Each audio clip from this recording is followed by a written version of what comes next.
Welcome, ladies and gentlemen, back to the Totally Awesome Podcast. My name is Josh Ageddon. This is the worst podcast ever, so bad it might make you tap out. And I'm joined with your boy, the Colonial Champion himself, Sean McCarty. I thought you were going to say greetings, and I cannot roll my tongue. I cannot roll my R's. And also joined by the Bay Area brawler, Skylar Greenberg. Can you roll your R's? What's an R? That's what I be. I be a pirate, and all I say is her. I thought you were Chewbacca for a second. Chewbacca.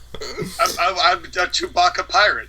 I'm a pirate Chewbacca. I thought it was. Well, that's basically what he was in Star Wars. I thought he. I thought he was Ricardo Rodriguez for a second there. True. Oh, please don't bring that into this. Well, look, this is not our show for things to be brought up. And we have left Omega Elf at home. Oh, God. The last time we did a show, he just watched, and he got really sad, and he just was like, I don't want to be on the next. I don't want to be within earshot of the next TAP. My heart can't take it. Yeah, he was upset. Yeah. He was a little wee bit upset. So, today we are doing SCCG Palmetto Power Episode 2. And I'm very excited about it. But, as the show opens... And we are once again at the University of South Carolina Coliseum because we're still trying to figure out other places to, have shows. But we're running it's like Full Sail University all over again. But on episode 3, we will be somewhere else. But for tonight, we are here at the Coliseum. And the show opens with a video package. Every single Palmetto Power episode is going to start with a video package recapping what happened on the previous episode. Okay. So long story short, started the show last week with the Fatal 4-Way Talent Showcase matchup. It was John Morrison, Kenny Omega, Dolph Ziggler, and Samoa Joe. John Morrison won the matchup by pinning Dolph Ziggler. And then that led to the general manager John Cena coming out. And, of course, that led to our main event for the evening, episode 2, Kenny Omega versus John Morrison in our main event. And, of course, Kenny Omega got a cheap shot on John Morrison before he left. Other events that happened on the show, we had Piper Niven debut and defeat Mia Yim in a singles matchup. We had Braun Strowman defeat Matt Sydal in a singles match. We had a very interesting promo with John Cena that set up R-Truth versus -1 on the show tonight. All right. That's going to be interesting. We have hype packages for Mieko Satomura and a hype package for Hiromu Takahashi, who will be debuting here tonight on Episode 2. We had a wild tag team matchup between Los Ingobernables de Japón and The Bar, which Los Ingobernables de Japón won the matchup. And we also had Ted DiBiase Jr. versus Kazuchika Okada in a singles match, and Ted DiBiase won with a massive upset. Very, very shocking turn of events in that matchup. And, of course, the main event, the South Carolina death match between Santino Marella and Nick Gage, only went 5 minutes. Santino demolished Nick Gage, didn't even use any weapons, and then cut a scathing promo where he dropped the Santino name. He's going to be known as Anthony Corelli from now on, and pretty much just went on a tirade against hardcore wrestling. And that leads us to tonight. Palmetto Power Episode 2. So the show starts after the video package, pyro, crowd's going crazy. Yay! Yeah, absolutely. I got the ticket on the show. I come here. I'm Italian. I don't know why, but happy show. I mean, shout out Santino. That is a dead gimmick. That is a dead name, ladies and gentlemen. Stop dead naming him, man. So Jim Ross and Taz introduce the show, and we start out with the general manager, John Cena, coming down to the ring for a do. I can't see him. Haha, that's funny, Sean. But John Cena... I made this joke the last time, but nobody got it. So I had to make it very obvious this time. Yeah, so John Cena's in the ring, and he cuts a promo, and he's like, welcome everyone to the second episode of Palmetto Power. And real quick, I want to address what happened last week. Due to the actions of, I guess, Anthony Corelli now, he assaulted a man after the match, and I know it's a little weird that he assaulted a man after a death match, and then security came out after a death match. So, due to his actions and all the profanity, and technically what he did to the fan after the match, could technically be construed as assault on a viewer, on a fan. We have no choice but to indefinitely suspend Anthony Corelli from SCCG. And the crowd cheers, because the crowd is still salty about Anthony Corelli's actions. So, John Cena runs down the card for the rest of the show. On the show tonight, we are going to have Jon Moxley and Sami Callihan, the Switchblade Conspiracy, versus Primo and Epico in a tag team match. I'm confused. Yes, because on my show, some guy has a broken arm. Some guy. We also have, in a singles match, Samoa Joe versus Tomohiro Ishii. Oh god, Japanese strong style. That's gonna be good. Oh yeah. We also have Mieko Satomura versus Xia Li. Watch your head. Watch your head. Which one are you talking about? Yeah. Or are you telling both of them? Either. So, both. Also, later tonight we have Ted DiBiase Jr. versus Tetsuya Naito. He defeated Okada last week in a shocking turn of events. Can he defeat another Japanese legend? Ted DiBiase, Japanese killer. He is a Randy Orton protege. Gaijin of the East. Japanese legend killer. Ted DiBiase Jr. Japanese legend killer. Sure, why not? And then John just has the biggest smile on his face. And we also have my dear friend R-Truth versus -1, a match that I personally am looking forward to a lot. I'm sure you are. You As if John Cena. You sick, twisted, demented peacemaker, you.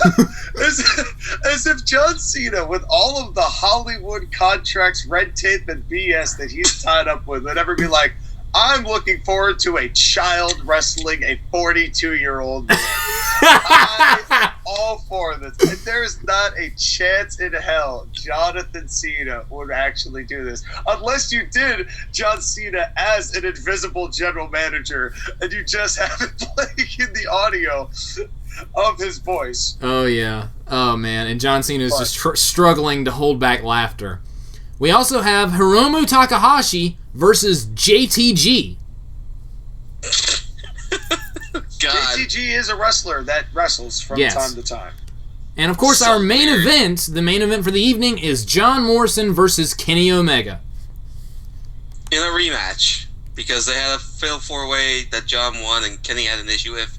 Yep. And they're going to go one-on-one. One-on-one later tonight. But our opening contest,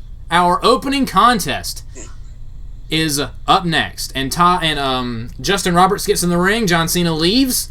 And Justin Roberts announces our opening contest is a 5-way talent showcase match. And comes out to the ring first. We saw her in the last episode. Piper Niven comes out first for this 5-way talent showcase match. AKA fuck Dewdrop. God, I honestly legitimately wonder what she thinks about being named Dewdrop. Like, I feel so bad for her. And they did the gimmick where she broke up with Eva Marie, but she says she likes the Dewdrop name, so she's gonna keep it. Oh, God, that makes me so sad. Also coming out to the ring, number 2 in this matchup, Kaylee Ray. She, of all the women's wrestlers you drafted, she is certainly one of them. Oh, absolutely. I love these very vague responses, Sean, where you're just not sure. You're like, I want this to sound as backhanded as possible, but I don't know where this is going, so these are the most neutral responses I can come up with. I love it. It's so funny. It's a 5-way talent showcase.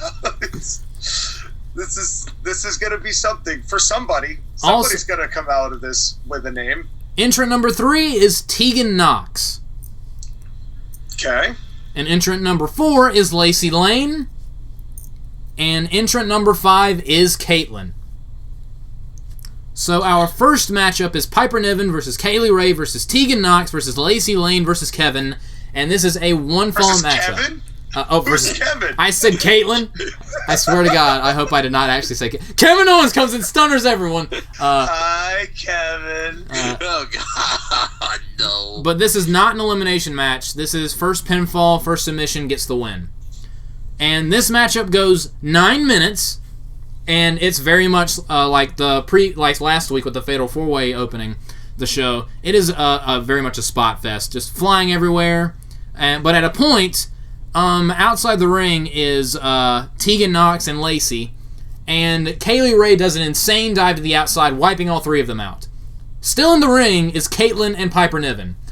Piper goes for the Michinoku driver that won her the matchup against Mia Yim, but Caitlyn slides down the back and nails a reverse DDT or Scorpion Death Drop. 1, 2, near fall. Caitlyn goes for the spear, but Piper Niven, the quickness of this was ridiculous. Scoops her up, catches her mid-spear with a Michinoku driver. 1, 2, 3. Piper Niven wins the 5-way talent showcase match. As she should, because she's a big girl, and she's not like most girls. Absolutely. Oh, wait, what? Don't you even dare. My soul hurts with that comparison. I mean, I feel like Piper Niven gets around the ring a lot better. Yeah, absolutely. But than her. Yeah, Piper Niven is she like... who shall not be named. She who shall not be named wishes that she could be more like Dewdrop. But yeah, Piper Niven not only won on this episode, she also won on the previous episode against Mia Yim, so Piper Niven has a little bit of a win streak going. But she's definitely establishing herself as someone to be reckoned with. Absolutely. But while she's celebrating, the music cuts off and someone else's music starts playing. Raquel Gonzalez comes out to ringside and just has the biggest "I want to beat the crap out of you" look on her face. And they have a stare down. They don't touch. No words are exchanged, but you can tell that Raquel really wants to prove herself in a matchup with the person that has the most momentum, and the person in the women's division with the most momentum right now is Piper Niven. So, it appears that coming soon we will have Raquel Gonzalez versus Piper Niven. I see you're taking a page out of WWE's book and booking my stuff too. With the two talents that I have that I generously let you borrow. Well, one you let me borrow. The one I took from you because you forgot to protect her. Indeed. That was your bad, Sky. That was hilarious. Now I can't book Piper Niven versus Raquel Gonzalez. Well, you totally can. You totally can. But I have to acknowledge that Joshua did it first, and I'm never going to acknowledge that Joshua did it first. No, you don't. You're WWE. You don't have to acknowledge shit, bro. You're WWE to my WCW, and Josh Gedden is here. I'm a regional territory in the West Coast. I'm not that big. But up next we go to commercial, and for some reason it is a commercial for Domino's Pizza. Not sure why. Wait. It's not about the size of the territory. It's how you use it. Hey, shut up. Shut up. The Domino's Pizza continue. is Nick Gage slicing a pizza. Yeah, absolutely. Oh, please don't. That's a little bit on the nose. He's Robinosing that Domino's. Like we said last time. But as we return, Ty Grisham is backstage, and he's doing an interview. And his interview person, ladies and gentlemen, Kenny Omega. And Kenny Omega comes up. He has the most arrogant look on his face. And Todd says, "Now, Kenny Omega, you, although you were not pinned on the last episode, John Cena said something that I found to be very interesting. He said, if you were the best wrestler in the world, as you claim, you would have won the Fatal 4-Way match. Can you redeem yourself here tonight in this matchup with John Morrison in the main event?" And Kenny Omega says, "All right, Todd, shut up. Just stop talking." And he takes the microwave. He takes Todd's microwave. He takes the microwave, makes himself a couple dope-ass Hot Pockets so he can eat and talk. So he takes away Todd's microphone, and Todd just kind of scurries away. And Omega says, "Now, listen. On all fours. John Morrison, honestly, he's kind of like a B grade version of me. He's very athletic. I am exceptionally athletic. He's pretty decent in the ring. He's got a good head on his shoulders. Me, I am a ring general, I guess you could say. My in-ring skills are one of a kind. He's a very charismatic person. I am one of the most beloved people on this planet. Do I need to say more? John Morrison is a bootleg Kenny Omega. And he should not have won that Fatal 4-Way match. That was honestly a load of crap. But you know what? I'm done complaining about that. I'm going to go in the ring later tonight and prove why I say I'm the best. And I'm going to prove it by defeating John Morrison. And he drops the mic and walks away. So Kenny Omega is extremely confident going into his matchup against John Morrison. Who doesn't love me in my art? It is my art to be better. John Morrison wishes he was an artist. He may be Bob Ross, but I am Picasso. Oh, please. He looks into the camera and time slows. I put a paintbrush to the canvas and put his shoulders down to one as well. 1, 2, 3. Absolutely. I don't know if you know this, but I am in fact very gay, and I love to be railed by a big black man. Wow. That took a turn. By the way, you should all watch Sissy Slap Fight with Kenny Omega in it. It is an actual movie made in Canada from 2010. Enjoy. Oh, God. Please send us that in the chat, Sean. Enjoy. Oh, yeah, it'll be sent. All right. But before we go to commercial break, we have another hype video. Next week on episode 3 of SCCG, Zack Sabre Jr. will be in action. So a hype video for ZSJ. Crikey. He's not Australian. He's gonna get them in a crocodile hole, roll around the ring. Yeah, call that a submission? Yuck. This is a submission. Crikey. God damn it. But anyway. I thought I end up being the same one on this show. Oh, God. So anyway, we come back from commercial, and up next is our tag team match. Comes out Jon Moxley and Sami Callihan. Comes down to the ring. They get a decent reaction from the crowd. And out comes Primo and Epico, and they get a very tepid reaction from the crowd. This matchup goes 7 minutes. Not very long. A few momentum changes here and there. But Jon Moxley pins Epico with the Death Rider. Yay? Question mark? But after the match, Jon Moxley grabs a microphone. Oh. And so does Sami... Well, the enthusiasm. Yeah, the enthusiasm. And Sami Callihan also has a microphone. And they both look really pissed. And they're like, huh. So it turns out that, quote-unquote, garbage wrestlers can actually do regular wrestling matches. Licks lips. Licks lips a lot. Licks lips. I have a serious issue with what you said last week, Santino. Lips licks. All right, Sean, we get it. But he's using Santino's dead name just to be annoying to Anthony Corelli. And he says, you know, one thing that's great about wrestling is there's multiple forms of it. There's something for everyone. You may just want to only have one form of wrestling. You may just want wrestling to be MMA, which there's nothing wrong with MMA, but there are people that like death matches. There are people that like hardcore wrestling. And there are a lot of great talents in hardcore wrestling that you know nothing about. And you have a lot of nerve complaining about wrestling looking like a joke. Does anyone else remember Santina Marella? Huh? Anyone remember that? And Sami Callihan starts laughing. And Sami picks up the microphone and he says, do you remember that tea time thing he did with Sheamus where he spilled tea on Sheamus's crotch? Oh! And bring that back up. No, I don't. Oh, it's god-awful. For some reason, I have that on DVD. I'm so glad. I don't think I've ever seen that.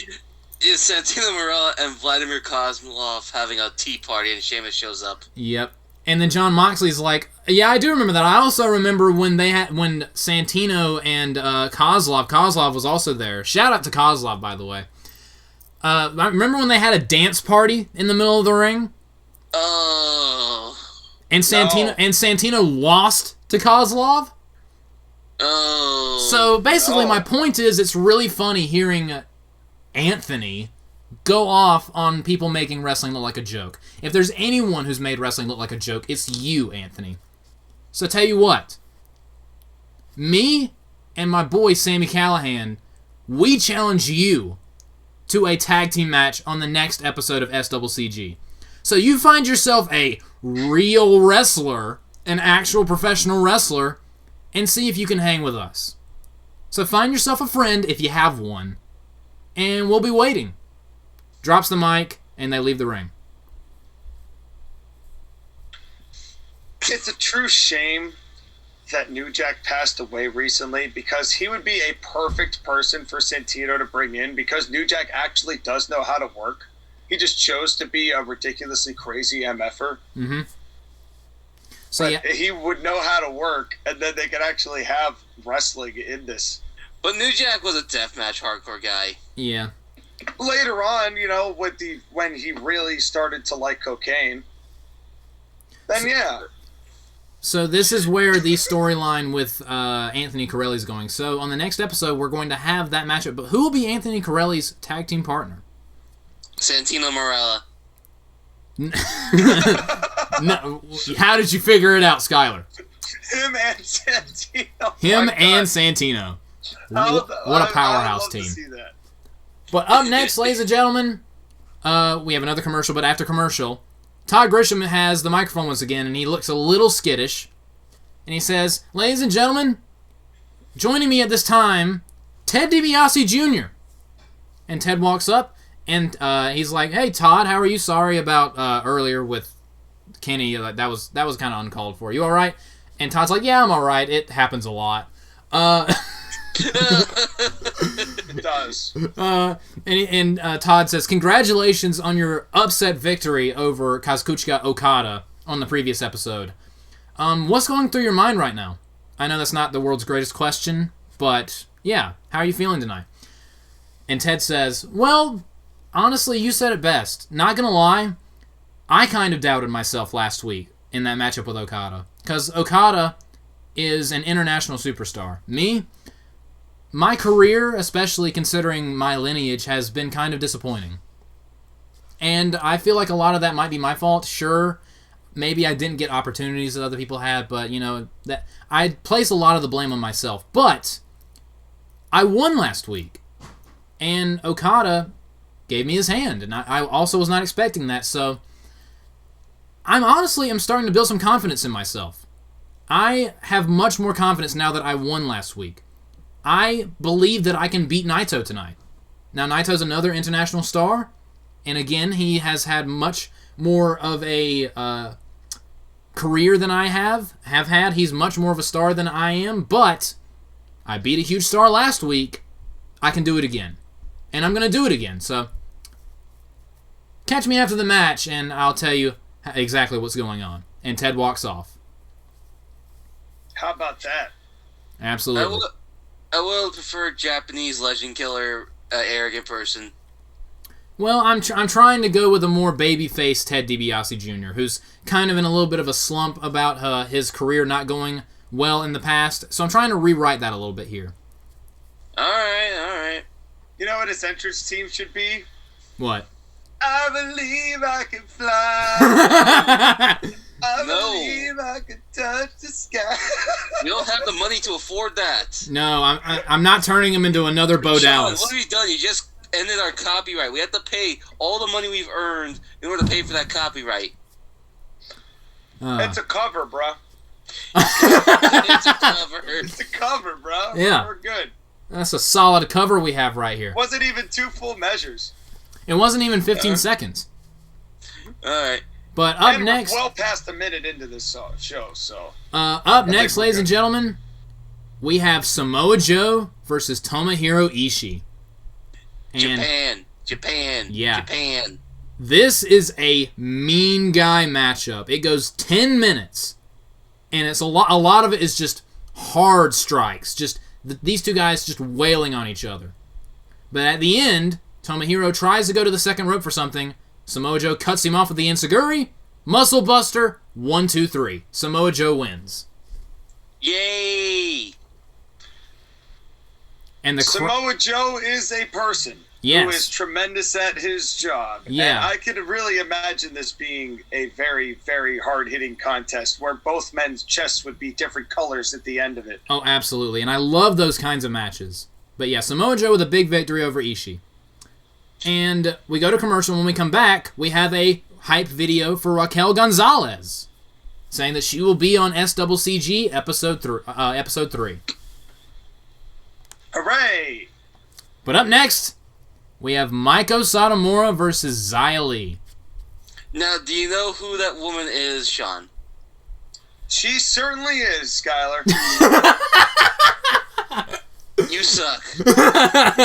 We need to send you the match that she had against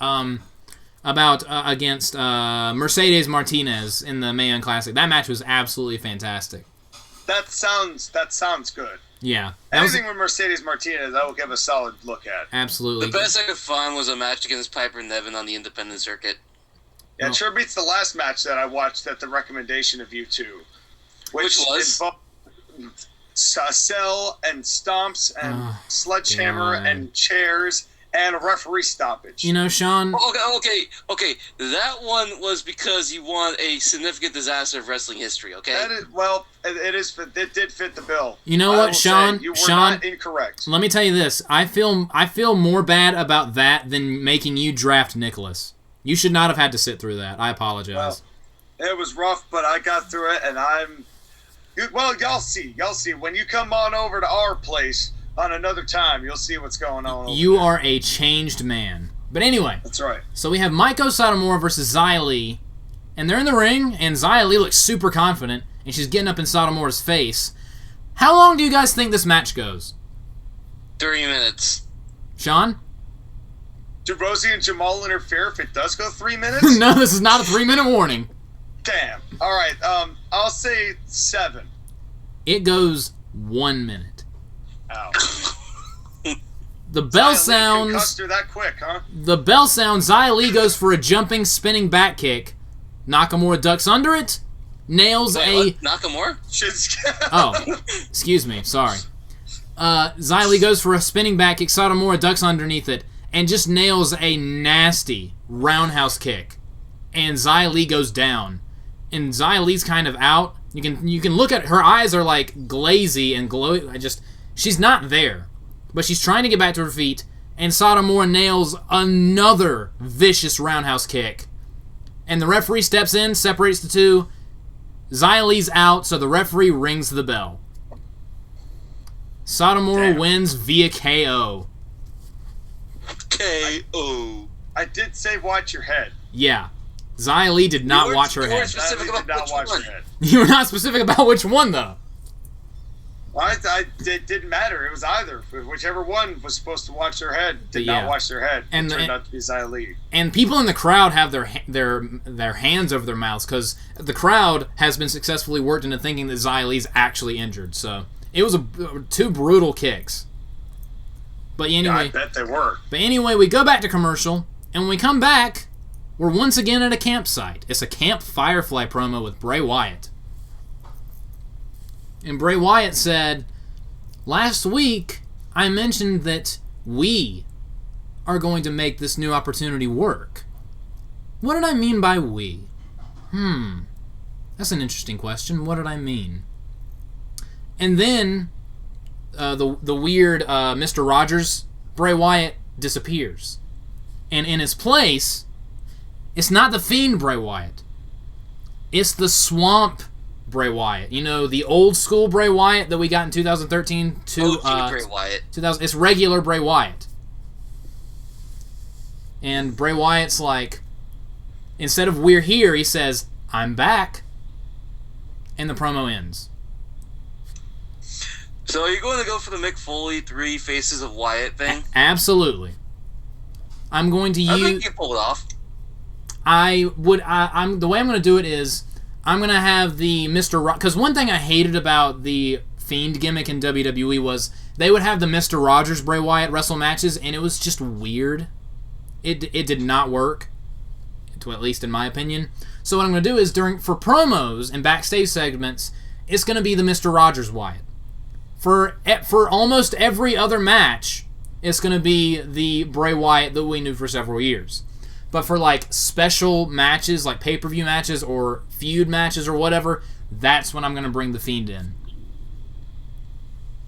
Because that is one thing I felt that was kind of stupid about the Fiend character in WWE when they would have the Mr. Rogers Bray Wyatt wrestle matches. Yeah, it's only happened like, what, twice?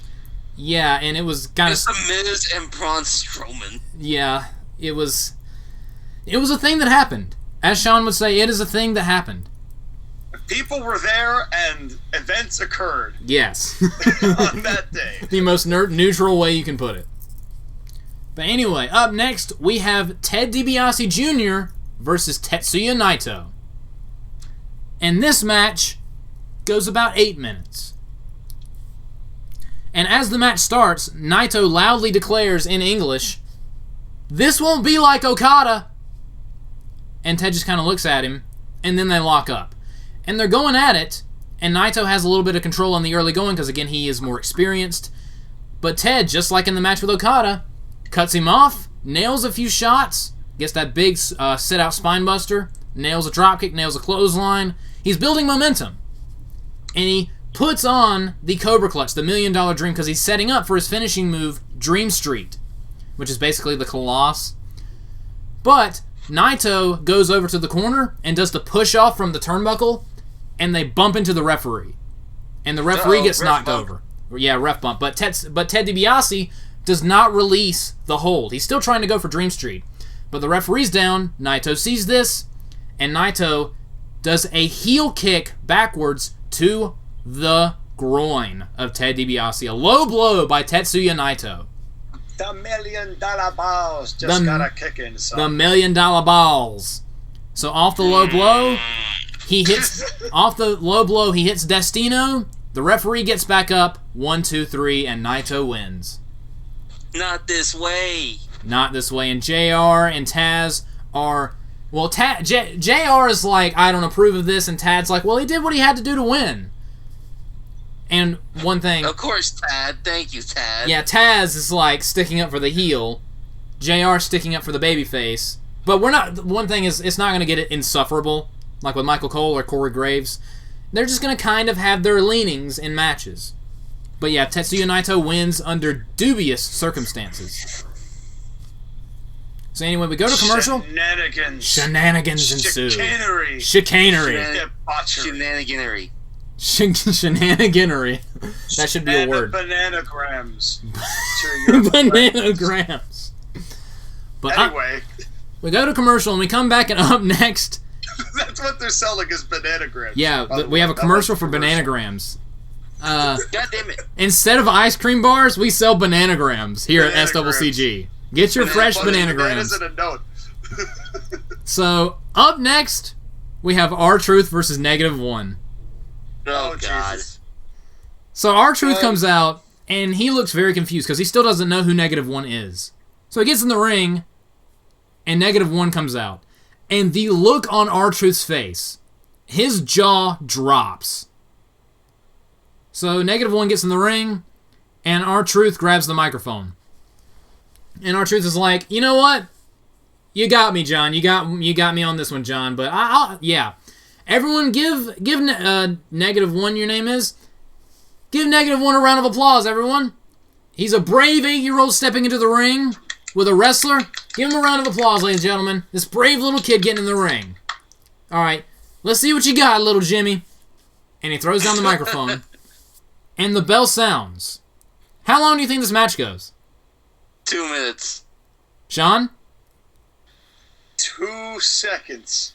Somehow, even though there's a 3 count. It goes 12 seconds. By Price is Right rules, I won that. R-Truth immediately, like, goes over. He doesn't do anything to hurt -1. He just rolls him up and pins him. And he looks pissed. And he grabs the microphone again, and he says, "Are you actually serious right now? I cannot believe what just happened here. This is the same damn crap that you pulled last week with my boy, Anthony Corelli. This is the same thing you tried to do to him. You put him into a death match with a loser, and how did that joke go out for you guys? John Cena, general manager, big boy in charge. You still think this is funny? I thought you wanted a wrestling show. You know what? This is a load of crap. R-Truth, you know what? I'm going to follow in Anthony's footsteps. R-Truth is dead. Ron Killings is alive. And you know what? Jon Moxley and Sami Callihan. You two are just as big a loser as Nick Gage. You guys belong in a scrap heap, or, like, God forbid, even a prison, just like Nick Gage. So, on episode 3, Anthony Corelli, you got yourself your tag team partner. And while he's going off, John Cena comes out. But he stays on the ramp, and John Cena's like, you know what? This is a little bit like, I didn't think this was going to happen, but I was kind of hoping something like this would happen. Because I could tell that this was going to piss you off, Ron. And I'm going to respect that. Ron, your name's Ron Killings.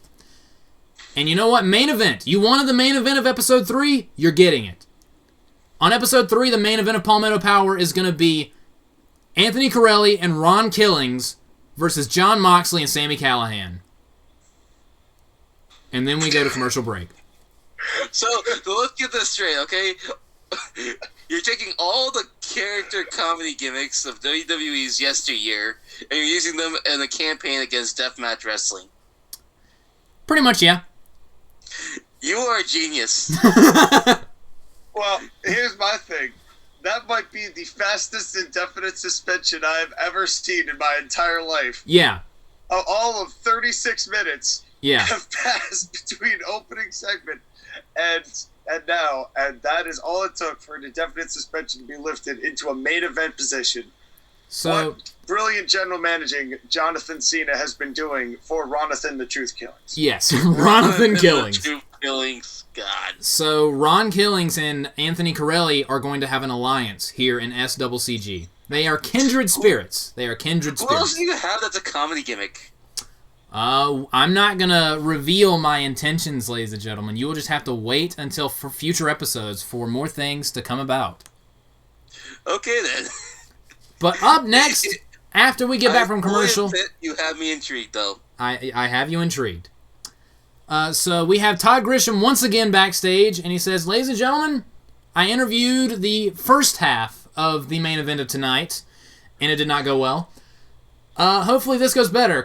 Next to me right now is John Morrison. What's up, John? And John Morrison comes in and he's like, what's up, Todd? Yeah, that did not go well, but, I mean, when you're dealing with someone as classy as Kenny Omega, you can't really expect more than that. And you know what? It kind of makes sense, because people that go around saying, I'm an artist, are kind of, assholes. But, there are people like that. What can you do? He doesn't love my art. Yeah, like... Got it? And John says, and you know what? You made an interesting comparison, Kenny, between me and you. I mean, I don't agree with the idea that I'm like a B-list version of you. I mean, I would argue that you're kind of a B-list version of me, but I'm not as arrogant as you are. And I won the match last week fair and square, and you know this. But... I mean, you want to do an athleticism test later tonight? Sure. You want to do a in-ring grappling test later tonight? Sure. You want to see who the better man is later tonight? Absolutely. Me and you one-on-one, Kenny Omega. We're going to see who the best is. And I beat you last week, technically. I didn't pin him, but I beat him. And I'm going to beat you again tonight. So I'll be seeing you in... How long is the show? And Todd's like, I don't know. And John's like, I'll see you at the end of the show. And he walks off. What are you there for, Todd? What are you doing there then? You don't even know what time is it now. Do you have a watch on you, Christian? He's kind of nervous. I mean, Todd, maybe you would do better if you wore a hat. That's right. Yeah. Well, remember, during the draft, I threw away all the hats, so even JR's hat. Now listen, this ain't no make-believe. Come on. My God. Open your eyes and see. Yeah! John Morrison's got intentions here. I love his theme Kenny song. Omega, hype for the main event. Good promo. But up next, we have Hiromu Takahashi versus JTG. And the crowd goes a little wild for Hiromu Takahashi. And JTG gets a better reaction than you would expect. How long do you think the match goes? 5 minutes. $1. I'm going to raise you another $1. The match goes about 7 minutes. And it's very much a showcase for Hiromu, doing a lot of his offense, like the dive to the outside, a lot of his cool moves. JTG does cut him off when he hits that big diving leg drop that's kind of like a diving Rough Rider. Nails some moves here and there, but Hiromu counters that and fights back, hits the time bomb. 1, 2, 3, Hiromu Takahashi wins. Yo. Pop a 40 and check your Rollies. Crime Time just got wrecked. Heat springs! Anyway. Lancaster. Rock Hill! Anyway. So, after this matchup, we go over to Jim Ross and Taz, and they have a special announcement at the commentary table. Jim Ross says, I want my hat back. Give me my hat back. Yeah, Jim Ross is like, I don't know where my hat is. I don't know and I don't know where my barbecue sauce is either, so, like, I'm just out of everything that makes me special, I guess. But anyway... On the next episode of SCCG... I'm sorry, Jim. Yeah, I'm sorry. And actually, there are rumors that he's going to slowly be stepping down away from like the spotlight and AEW commentary, so there are rumors. I don't blame him a bit. Yeah. But, you know, I mean, things kind of happen when you announce Kenny Omega on AEW Dynamite as the WWE Champion, so... Ugh. But anyway, so Jim Ross announces that on episode 3 of Palmetto Power, we're going to begin to figure out who the first SCCG World Heavyweight Champion will be. On the next episode, we will begin a 16-man single elimination tournament to crown the first SCCG World Heavyweight Champion, and the finals will take place at our first pay-per-view event, Sumter Slam. Oofa. So we're going to have a 16-man tournament to determine the first world champion. So, with that said, up next is our main event. John Morrison versus Kenny Omega. They both come out, they both get reactions, and the match goes 17 minutes. And it is honestly a pay-per-view caliber match. And the funny thing is, with all the talk of Kenny Omega saying he's a better athlete, Morrison actually out-wrestles and out-maneuvers Kenny Omega several times at the beginning of the matchup, frustrating Omega. And at a point, Morrison gets knocked to the outside, Omega throws him to the outside, and goes for the Terminator dive. But when he goes for it, John Morrison goes back into the ring, like underneath Omega as he's flying, but Omega lands somehow on his feet. And he's like, where did Morrison go? Morrison bounces off the rope, hits him with a baseball slide dropkick, and Kenny Omega does a back bump over the announce table, and Jim Ross and Taz have to duck out of the way. He should have had his hat. He could have been protected. Absolutely. But then John Morrison goes over, gets on top of the announce table, grabs Kenny Omega, and he does a Spanish fly from the announce table to the floor on Kenny Omega. And the crowd is going nuts. So he throws him back in the ring and nails that huge sliding knee. And Kenny Omega does another insane bump for it. And he sets up for Starship Pain, goes for it, but Kenny Omega moves out of the way, and John Morrison lands knee first on the ground. Ow. And Morrison's knee is messed up, and Kenny Omega sees it and immediately starts going after the leg of John Morrison. Goes after the left leg of John Morrison. So he's just doing move after move to it, wraps it around the ring post, and actually does a ring post figure 4, and just slamming it against the steel steps, throws him back in the ring, And he goes for an Irish whip, but John Morrison just falls over. He collapses. He can't put any weight on the leg. Picks him back up, tries to go for the one-winged angel, but John Morrison counters it into a DDT. And then he tries to go for Starship Pain, but when he jumps off, when he tries to shoot off into the ropes, the leg gives out and he collapses. So he cannot do Starship Pain. Starship Pain is out of his repertoire. Brutal. So Kenny Omega hits him with another V-trigger and goes for the one-winged angel one more time, but John Morrison flips out of it and lands on his good leg. He lands out of the one-winged angel on one leg, hopping around. Kenny Omega goes for a V-trigger. Morrison evades, and Kenny Omega crotches himself on the middle rope. Ow. And John Morrison catches him, and he nails him with the Moonlight Drive neckbreaker. You know that twisting neckbreaker he used to do? And he goes for the cover. Oh, yeah. He goes for the cover. 1, 2, 3. John Morrison defeats Kenny Omega in our main event. And the crowd goes wild. All right, Kenny Omega got the shut up. Yeah. I'm still Italiano. He get the shut up by the John Morrison. And a lot of why I did this particular finish is because I kind of want to move John Morrison away from using the Starship Pain as a finishing move, because I like the Moonlight Drive a lot. I think it looks really cool, and it honestly looks more devastating than the Starship Pain, because a lot of time John Morrison just straight up misses the Starship Pain. He never hits it. He rarely hits it. So I'm trying to I'm not going to make it to where he never uses it again, but I'm going to make him not use it as a finisher anymore. So if you're going to make him use it as a finisher, use it as a big match, big fight feel main event finisher. Yeah, or in those big matches set up for the Moonlight Drive, because the Moonlight Drive from now on is going to be his primary finishing maneuver. I'm down for that. So with his leg injured, he wins the match, crowd goes wild, and we go off the air. And that is SCCG Palmetto Power Episode 2. So we got a lot of major things going on here that have progressed here from Episode 1 to Episode 2. Definitely this coalition of joke wrestlers, the CJW, are definitely making their voices heard. But will they make their impressions in the ring when it comes to a tag team match with our resident junkies, Jon Moxley and Sami Callihan? Sami Zayn. Whoa. Sami Zayn. Wow. You must merge the name with Sami Zayn, you heathen. To be fair, Sami Zayn kind of does look like he's on drugs. Whoa! Just because...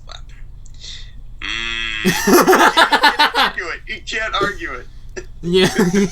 He looks like a homeless drugs. man. I'm not sure which one, though. That's the thing. So, Skylar, what did you think of Episode 2 of SCCG? Your show's a lot more interesting than I expected it to be. It helps that you're great. Because when you were drafting your roster, I said I'm going to hate it because I thought you were going to do WWE jokes. I'm surprised that you're not only not doing the jokes, you're breaking the jokes. Yeah.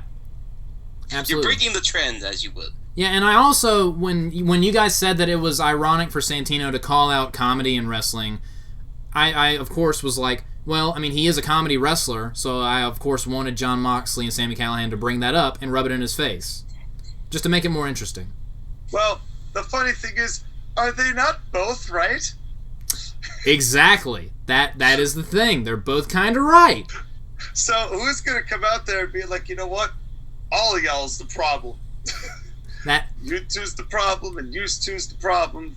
Yeah, absolutely. So on the next episode of SCCG, Palmetto Power, we have our main event. It's going to be a tag team match. Jon Moxley and Sami Callihan, the Switchblade Conspiracy, versus Anthony Corelli and Ron Killings. And yes, I do have a name plan for them, but I'm not going to reveal it just yet, because it is kind of stupid, but it is... I think it's hilarious, but I will reveal the Italian Truth Mafia. Nope. I will reveal it in due time. But we also have the debut of Zack Sabre Jr.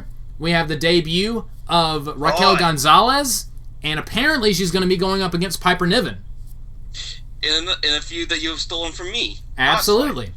House fight. But the main thing, starting on the next episode, is the 16-man tournament to crown the first world champion. That's right. So, and you never know when they're going to switch locations, because there was discussion last time of going and doing an episode called This is Spartanburg. Yeah, I'm actually going to have that as a pay-per-view name. Not even joking. Oh, Fair. That is going Fair. to... That's probably going to be the second pay-per-view. But we need a new location because South Carolina is kind of stinky. No, Yeah, you know what? You're actually right. You were 100% right. It smells like meth. I didn't even know meth had a smell. Well, yes, it does, and it smells I definitely learned a lot of fractions the last time I was down in South Carolina. That is very smelly. But ladies and gentlemen, thank you, Sean and Skylar, for joining the second episode of SCCG. Thank you, everybody, for listening. Like, comment, subscribe. Go subscribe to the Court Martial Podcast and to CIW. Hey. And we also have, ladies and gentlemen, the biggest event in TAW history, Galactic Throwdown 8, End of an Era. We have the pre-show coming up, and we have the main show coming up soon in a couple weeks. Be looking forward to that. And, of course, your boy, Sean McCarty, is going to be my color commentary for the entire event, all of the proceedings. It's going to be fun. Hopefully unconcussed this time. Hopefully unconcussed. And we will see you guys next time. Good night, everybody.